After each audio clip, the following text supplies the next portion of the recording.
Jeyla wiin jewten te ko jewreten hande ko koko tiiɗi en kadi ko kalantumami koye ɓerdam guirtomi ɗum ɗum tawi mbeɗa yiɗi kokkam hakkille ma wono feewi Jeyla mi yi tampere ma mi yi kadi korsa o kono noon nenam aduna kala ko jiiɗa ko ma yonta tan leydi ndini muusi debbo gorko saka debbo hande a yiyen neɗɗo jangga daña diplôme aji mum yiilo ha tampa ronka dañde ligguey kono noon neɗɗo kala to gonɗa wonde jomma gonda e fulle ma gonda e fayida ma wonde cukalel hatta wonde mawɗo te an ɗum mi yiɗumi ma wona mbeɗa jibini ma tahi mbeɗa haala ɗum ma ka debbo kono joguiɗa ko ɓerde gorko kala to gonɗa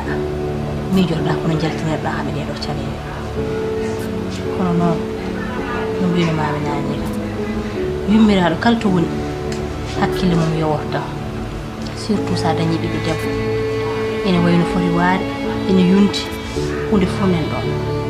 saɗa yiilo liggey gueɗe ɗe fof nen ɗon wona wasde hooladema de kono ene moƴƴi saaha fof mi siftinma mi andinma an woni hol yon holto gummiɗa ɗum tawi saaha fof mbeɗa yiɗa siftindema ko waynani tinnoɗa nenam gartira hakkille ma kontina e jiilugol inchallah moƴƴat heddi wono mi halfinima Allah kadi kala to duulmi mbeɗen duworoma par ce que min mi ala so wona an ko an tan jogui an woni fofam ɗum tawi kala to jooɗi hakkille mum koye ma tan woni sa yaltiɗo joni haade ma artude hakkille mum fof ko dow woni par ce que mbeɗen de jamanu no wayni ne hamni seeɗa ɗum tan tawi saaha fof mbeɗa yiiɗa jewte mbaɗe dani wona hakkude meɗen nenam tinnoɗa no feewi gartira hakkille ma ganda an woni hol yon